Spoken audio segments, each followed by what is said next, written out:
पुनरुज्जीवनमधली सगळ्यात महत्त्वाची गोष्ट जुन्या झाडांची छाटणी करणं. आता ही छाटणी कधी करायची? आता छाटणीच्या 2 महत्त्वाच्या वेळा आहेत. पहिली छाटणी एक तर मार्च महिन्यामध्ये ज्या झाडाला फळं लागली नाहीत त्याच झाडाची तुम्ही छाटणी करू शकता. मात्र ऑक्टोबरमध्ये तुम्ही जी झाडं छाटणीला योग्य आहेत, छाटणी करणं गरजेचं आहे, अशा सर्व झाडांची छाटणी ऑक्टोबरमध्ये करू शकता.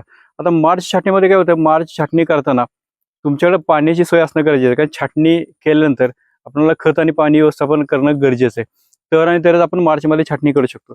कारण छाटणी केल्यानंतर त्याला खत आणि पाणी देणं गरजेचं आहे. तर आपल्याला फुटवे चांगल्या प्रकारे नवीन फूट येऊ शकते. आणि सगळ्यात महत्त्वाचं, जर मार्चमध्ये छाटणी केली तर ती पालवी मेमध्ये वगैरे येते आणि नंतर पाऊस सुरू होतो. त्यामुळे ती पालवी जोपासना करणं किंवा पालवीची विरळणी करणं हे थोडंसं जिकिरीचं जातं. त्यामुळे आणि पाणी सर्व शेतकऱ्याकडे उपलब्ध असतं असं पण नाही. त्यामुळे मार्चच्या ऐवजी जर ऑक्टोबर छाटणी केली तरी ती खूप चांगली ठरते. कारण आपण जूनमध्ये खत वापरले असतं, त्या खताचं खत सर्व शोषलेलं असतं. अगदी अन्नद्रव्याचा खूप चांगला मुबलक साठा झाडामध्ये झाला असतो. जमिनीमध्ये ज्या प्रमाणामध्ये पाणी उपलब्ध पाहिजे त्या प्रमाणामध्ये पाणी पावसाळ्यानंतर पाणी उपलब्ध असतं. आणि ऑक्टोबरमध्ये तापमानाबरोबर आर्द्रतेचं प्रमाण सुद्धा खूप चांगलं असतं.